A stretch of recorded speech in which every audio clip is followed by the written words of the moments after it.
I'm Dr. C. Victor Herbin III, and I'm taking it to the house. And I'm Dr. Timothy Hoover, and I want to welcome y'all to another edition of Taking It to the House. And I want y'all to ride with us as we take it to the house. I am Vic, the Fan Herbin Jr., and I'm taking it to the house. Before we go, guys, before we move on, Vic, the Fan, tell people about your educational prowess. Where you at? What's going on? Because I know we're getting ready to celebrate in a few short months. So tell our fan base a little more about you and your education and where you're headed, sir. Well, within the next 90 days, I'll have my defense for my doctorate in community college leadership. And it has been a journey and it has been a challenge, but nonetheless, we're almost there. We can see the light at the end of the tunnel. And come December, I will be Dr. C. Herbin, the Fan Jr. My man. That's so cool. We're proud of you, brother. You know it's a requirement to be a doctor up on this panel. Well, that's a requirement. Why I don't talk as much. That's why I don't talk as much as you guys. I'm kidding. You being a sports fan is the reason why you're here. And your family. So let's do it, fellas. Let's.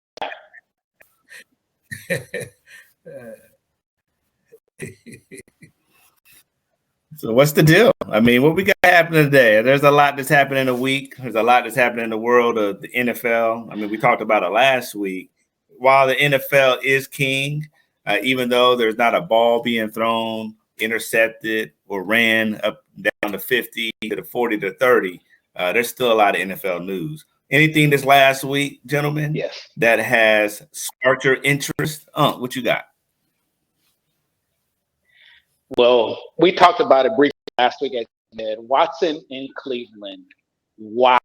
Okay, so that automatically removes Baker out of the equation. Oh my goodness! As all the quarterbacks were signed and traded and moved, I noticed that Baker's name wasn't mentioned in any of that. Y'all know here. So this dude, we talked about him again and again ad nauseum. So we'll talk about it some more. Baker is a man without a job, without a position. Cleveland immediately, to me, are in the playoff picture. Yes, it's a very competitive AFC North. I get it. But Watson, he has that swag. He can manage the game. He can also, to me, make the play out of the pocket if need be. And then you got Kareem Hunt, Nick Chubb. You got, who else is coming over there? The receiver, I'm sorry, they're just releasing. They're trying to get him back. I forget it. Yes. So Watson ought to bring immediate respectability. Baker had the chance to do that, but he didn't.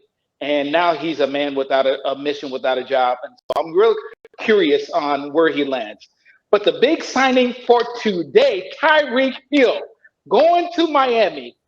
Who saw that coming? I know I didn't. And so I think the Chiefs actually lose because they don't have him to take it over the top. I know they beat earlier for Kansas City, but Tyreek, Kelsey, Mahomes, it appears as though you couldn't double team anybody and somebody was always open. So I think that hurts Kansas City and it helps Miami. But who they got a quarterback down in Miami? Oh, Tua? Oh, well, he got another weapon. Let's see what he does with it. But that's my early take on the NFL. Vic, the man. What's your take, sir?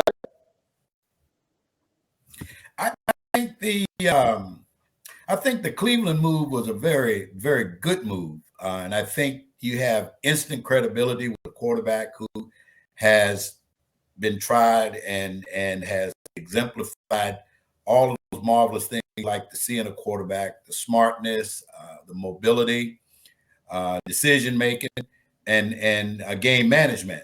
This guy is a top tier quarterback. Unfortunately, he ran into some personal issues that sidelined him for a while. But I think that he's that kind of gifted athlete that'll bounce back, and he's going to make a tremendous impact in Cleveland. In fact, I think this is what Cleveland was missing: a true quarterback, guy who can do it all. And Watson is just a classy guy, and I think that he is going to be the difference maker. And in fact, the North better look out, because now you're going to have a very competitive Cleveland team. And I'm just saying, look out, because Watson is on the scene and he's coming to play.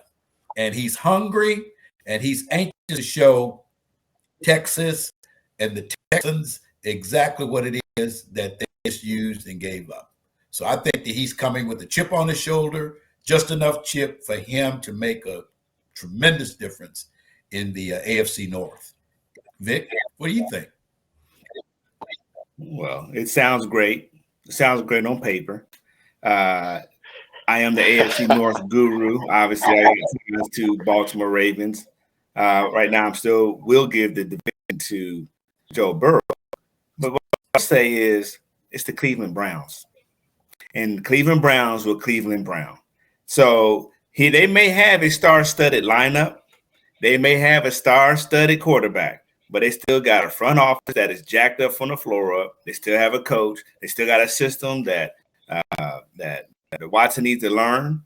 And how many games will he be suspended for?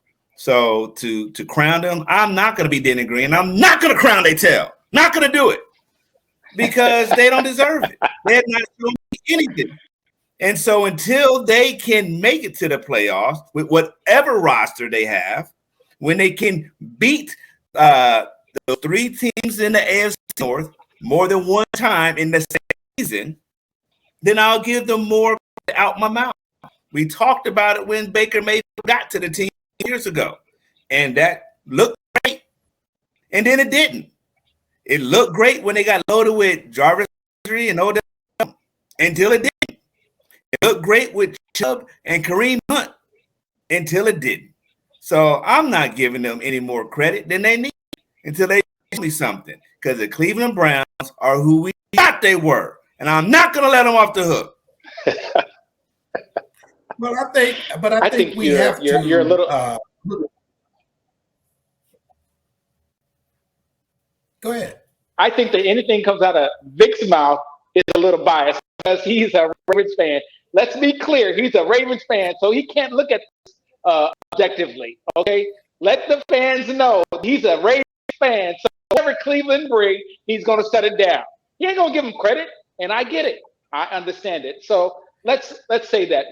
Big Vic, what you got, brother? I'm sorry to cut you off. I think we're overlooking the fact that Watson brings some character, and he brings a high degree of respect to the position. Nobody in Cleveland respected Baker Mayfield. I told you guys last show that's why this guy's living in a stadium. Nobody even want him in a neighborhood in Cleveland. Look, every time I see that commercial, I said he deserves to be exactly where he is. He needs to be in the stadium. That's where he needs to live, right there. He doesn't even deserve to be in a decent Cleveland neighborhood with the way that he stinks. You know what? Good riddance. Thank you. See you. So long. Bye-bye. So you all are telling me you think they're now going to be the number one team in the AFC North? Is that what you're telling me? By adding Watson, they now accelerated against their organizational changes. Yeah, I'm a fan. Let's understand. But I'm also looking at the AFC North as it is constructed. They're still the Cleveland Browns.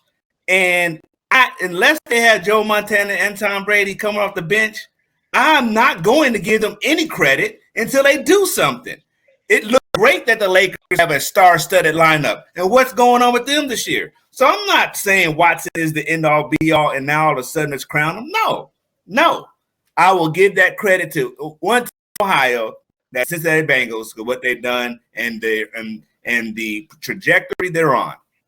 And I will give it to Baltimore Ravens because, again, they've proven themselves.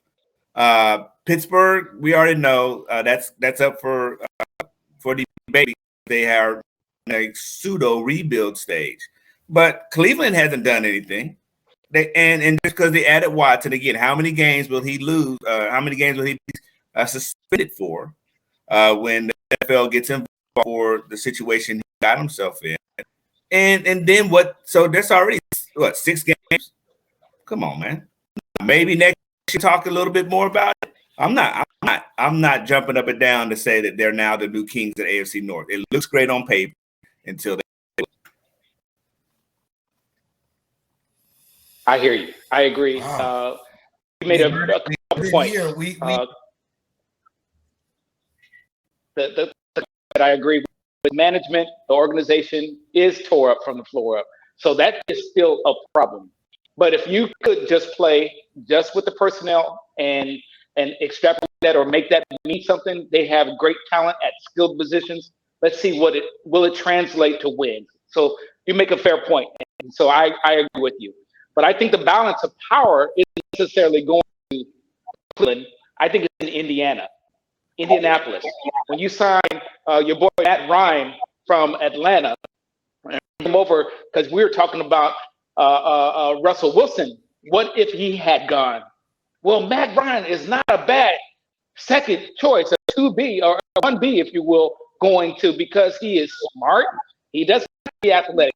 He has the best line in Indianapolis in pro football. You got your boy Jonathan Taylor.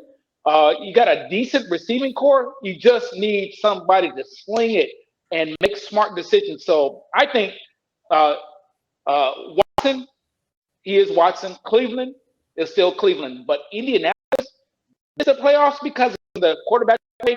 Now they have fixed that just by the quarterback position alone. So I see them getting into the playoffs. It has to get bounced out. Big victory, sir. Whether it's the Colts, whether it's the Browns, I mean, you can put pieces together, but the game has to be played. And when the game is played, that's where the truth comes out of the pudding.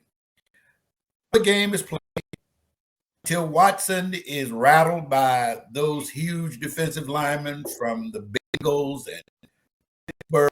It's a very tough decision. But by the same token, management is going to be management no matter where you go in the NFL. That's just the nature of pro sports. That's the nature of the beast. However, the games have to be played. Then after the games are played, then we can give credit where credit is due. The management is not going to play the game.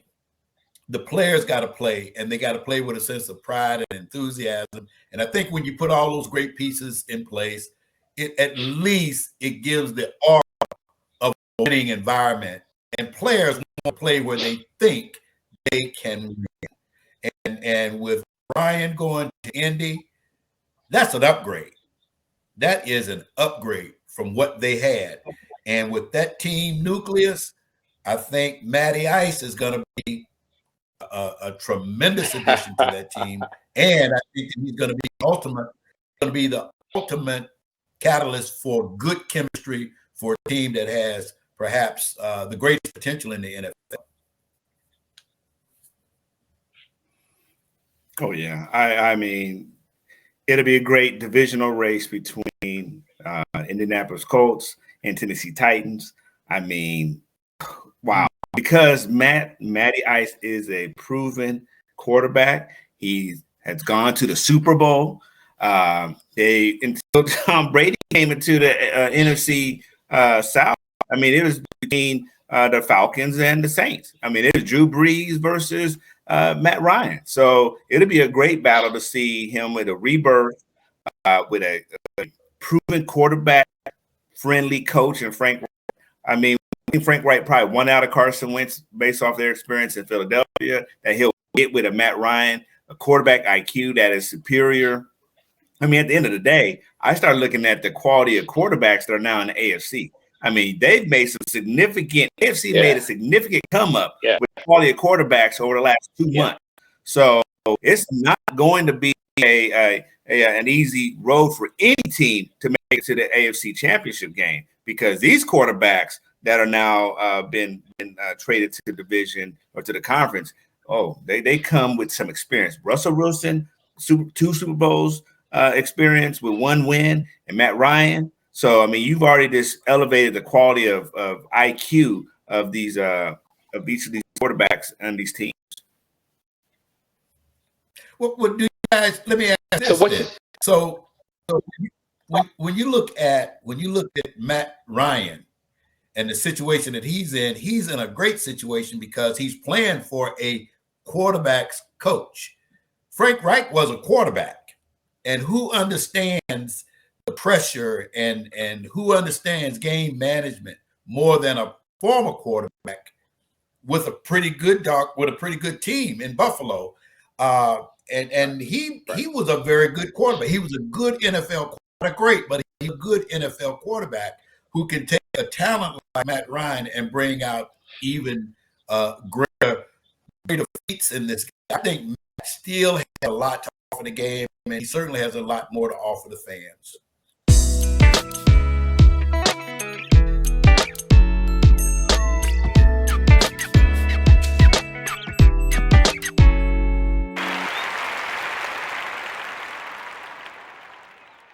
So, what brought you into the music scene? Because I hear about you all around here in El Paso. Wow. He showed myself, like he showed me everything that I feel today is missing from everybody that wants to start. Like, the first thing, you need to learn how to carry the crates. You need to learn how to load your equipment. So, now, when you're playing music, right? Does it take you to a specific place? Every time? I'm telling you, if I've mentored him well enough, he's at a pinnacle now to where I feel like he can rock with the fleet DJs. And boy, it's 600 of them. Oh, yes. Yes, there's a lot of them. And you have to know your craft. Oh, God. You have to know your craft in order to be in that. Listen. Change gears. So staying in the NFL, what do you guys think about Allen Robinson going to the Rams?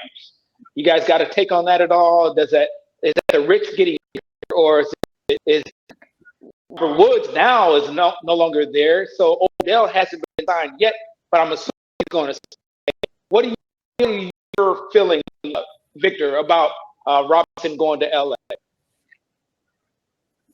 Oh, I think it's great. I think it's one of those where the rebirth for him. We saw what happened with Odell leaving from a very poor franchise in Cleveland. Now, what does Robinson do leaving from a poor franchise in Jacksonville? I think definitely an upgrade. Robert Woods now signed with Tennessee. So I was concerned when Robert Woods would come back, what they were going to do with Odell. Was he going to fall to the number 3 or how they were going to work that out? So now that they traded Robert Woods, I was surprised that they made the run for Robinson. Still, what happened to Odell? Oh, by the way, that paycheck that Tyreek just signed put him as one of the richest wide receivers in the league. So there's money going around the league that's creating a significant buzz. So does Odell have enough credit in his account to say, I want to stay here and you're going to pay me top dollars? Or does he get the message now that they signed Robinson and said, okay, I know I'm not going to be the number one as long as the cup. The number two is Robinson. So where does Odell find himself?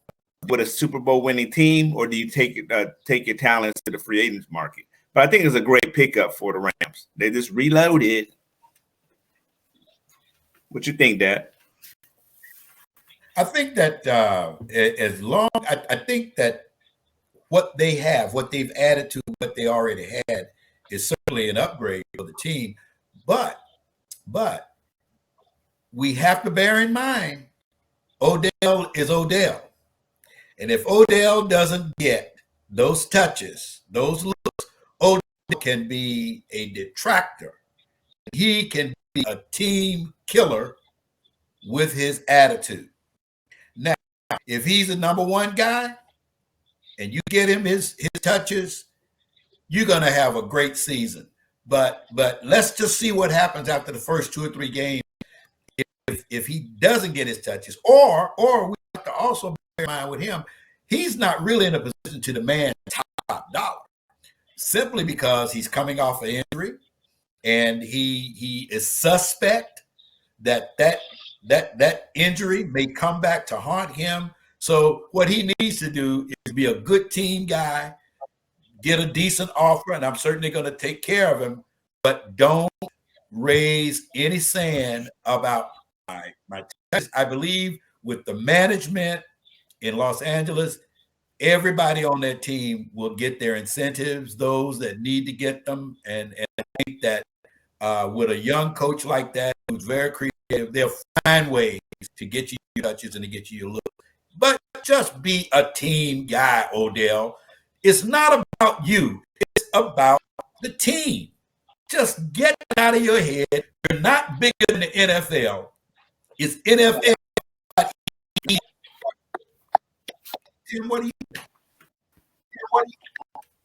I don't think Odell's a problem. I think he's been humbled from the Giants to the Browns, 2 bunk teams. Then you come to another team, and then you win a championship. Not so much on what he was doing, but what he was willing to do. And so they found him. Baker didn't find him. They found him. Matt Stafford found him, and he was productive and going on the Super Bowl before that injury. And so I think with the humility, I love it. He's very athletic. He's very good at his craft. Don't forget about his hands. Those hands. So my goodness. So really anything thrown to him, he's able to catch. So I don't see that as a problem. I think their run game is a problem. You got Robinson, Cup, Odell. Who do you double? Okay. So don't forget they got Higbee at tight end, who didn't play in the Super Bowl because he was injured. Who do you double? So it's a matter of creativity. Sean McVay has a lot of weapons at his disposal. Matt Stafford, he's willing to execute. Odell is just another piece in the chess. So not the piece. He's not the king. He's not the queen. He's just a piece amongst the kings and queens and the rooks and everybody else. But something I wanted to share with y'all, the last 2 Super Bowl wins were brand new quarterbacks for that season. We talked about a years ago, 2 Super Bowls ago. Brady comes down to Tampa Bay, plays with them the first year, they win. This past year, Matt Stafford gets traded. 1 year, plays with the Rams. Are we on to something new now? Who do you predict will be that next quarterback? Is it Matt Ryan, or who do we see right now as the favorite? Who would you guys say based on the quarterback play? You got to have a quarterback to be able to lead your team. So, Big Vic, I tossed it out to you.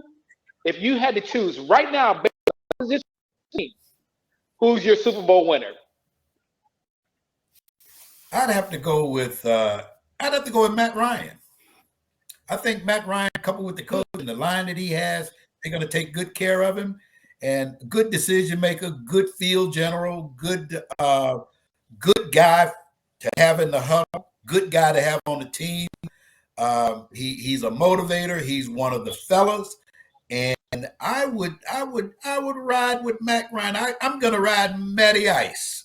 I'll ride Matty Ice before I would ride Okay. any of the other new guys with the first team for the first year. You willing to put So some for money on it? clarification,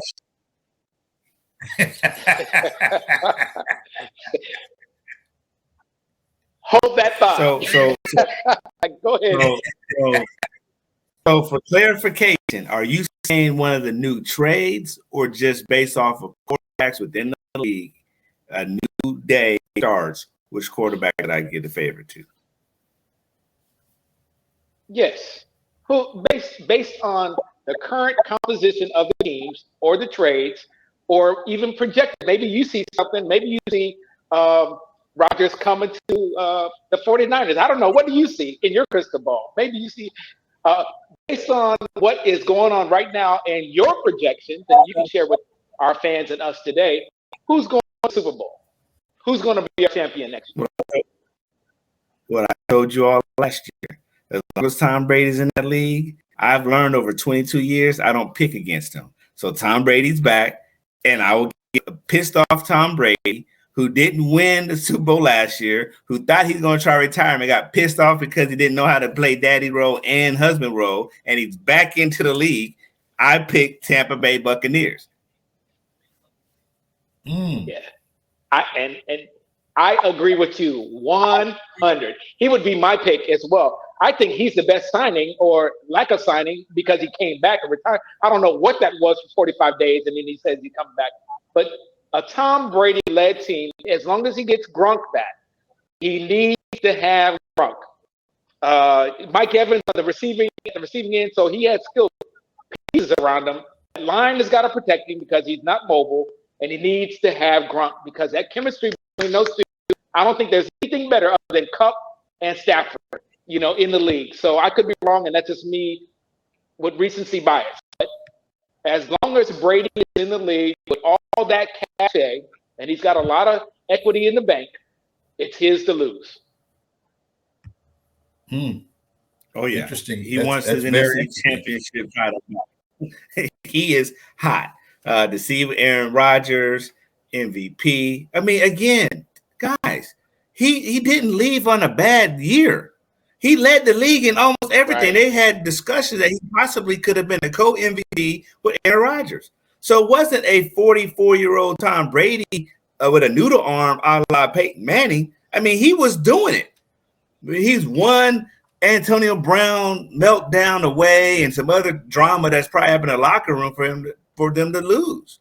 So, Tom is not leaving, not returning with some, well, we need to build a strong running game around him. Oh, we need to make sure our defense could carry him to the league. This dude is still very dangerous. And now in the NFC South that has no stoplights for him, ain't nobody. But losing Matt Ryan was the only stopgap in that division. Jameis Winston, Saints, but not a Sean Payton. No. Sam Darnold, whoever they have in Carolina? No. So automatically, we're already assuming health is not a factor here. They've already won the NFC South. He's already a playoff-bound team. So who else does he have to go worry about? Aaron Rodgers, automatically a playoff-bound team. What he's going to have to worry about is the beast out of the West. The Matt Stafford. Well, that's all. Matt Stafford. Because Kyler Murray, we don't know who's going to show up. We don't know if Garoppolo is still going to come back. And Seattle's in a rebuilding. So, again, the power, we talk about the power rankings or the power shifting is gone to the AFC. All those high-caliber quarterbacks in the AFC. So what quarterbacks do you really have in the NFC to slow Tom Brady down from making it to the NFC Championship? Should we call that name? NFC Championship, Tom Brady and Rodgers, or the Tom Brady and the Los Angeles Rams, because no one in the East going to stop them. So the power is right there. That's mine. That's what I think.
So what I like to do is to break those young kids down and say, look, we're not worried about the pros. We can't control that. Let's make you the best student athletes you can be. And I use this phrase, let's get your house in order. Let's build it. And once you get to the point where now you've got a presentation, now you, as you develop and grow, will be able to command the attention you need to be entertained for that level. But I said, most athletes, we knock that out of the box right away. We don't even focus. Time is running away from us, but I want to get into the NBA real quick. We got about 10 games left. And you know what I was thinking about? In these 10 games, there's going to be more players sitting. That bothers me, but I get it. You know, you need to rest. You need to gear up for the second season. So did you guys have a take on load management? PG-13 hasn't played in seemingly the whole year. He played early.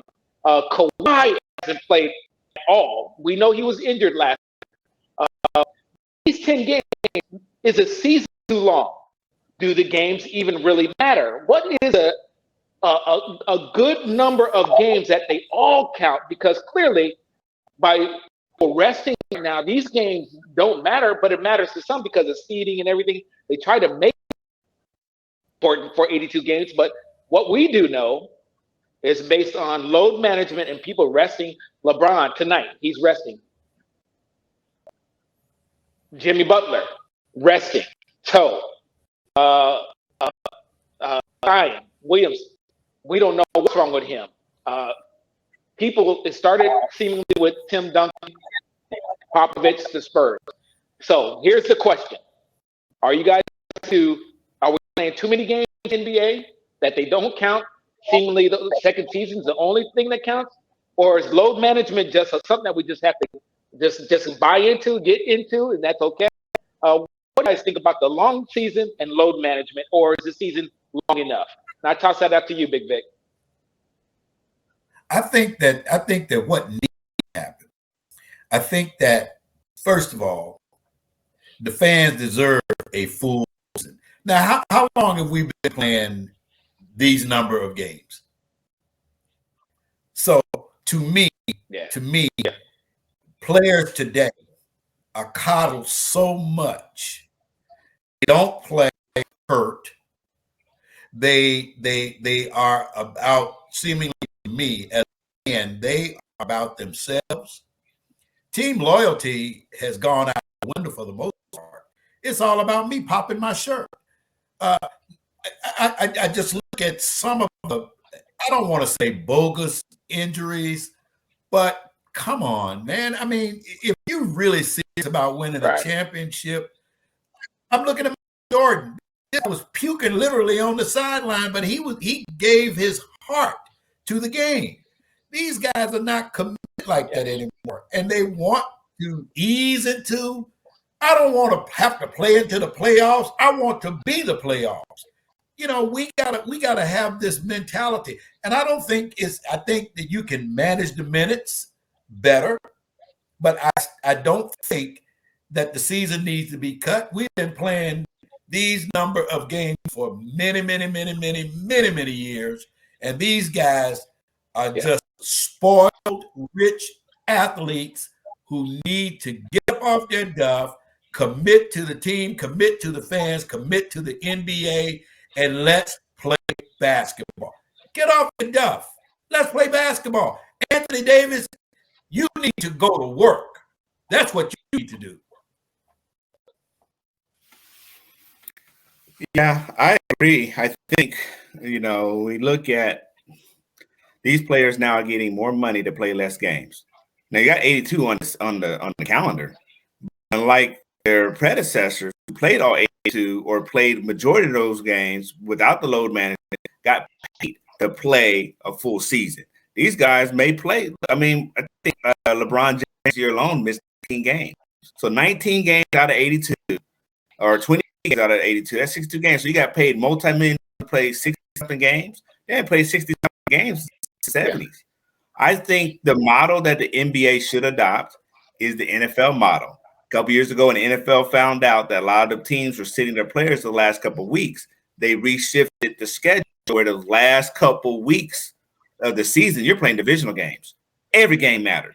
So if they found a way where we already know any out of conference games in the NBA is with 2 games you're going to play, one out a team in the conference, but the teams inside your conference you could play 3 or 4 times. If they did before All-Star game, maybe those 2 games before All-Star game, and then after All-Star game, you do 2 to 3 of those games, then every game is important because it impacts their the ranking. And I think that'll help encourage a little more participation. May do load management on the first half, so then on the back half of the season you have more playing. I'd be okay with that, but I don't want to watch NBA the last 2 or 3 weeks knowing the stars aren't playing. So I think if they took that model, that's at least one step towards it. But again, we start looking at player rest. Now that's coach discretion, player discretion. But definitely, I agree with you, Dad. There's some level of coddleness, even though these players are more conditioned than any other athletes. The 100 or the 75 years the NBA has been around. So there's some Adam Silver got to do something about that. Yeah. My and I appreciate both of you guys saying that. I don't know what works. The NBA is my game. That's I'm a huge fan of the NBA. I just hate when the product is diluted or watered down. And so it's like every other sports industry when it's driven by the dollar and everybody's making the money. But seemingly we as fans are getting very little product. It's like we're buying those Cheetos. If you open the bag, you got a whole bunch of air in it. I have a whole bunch of air with the NBA. I would like more content.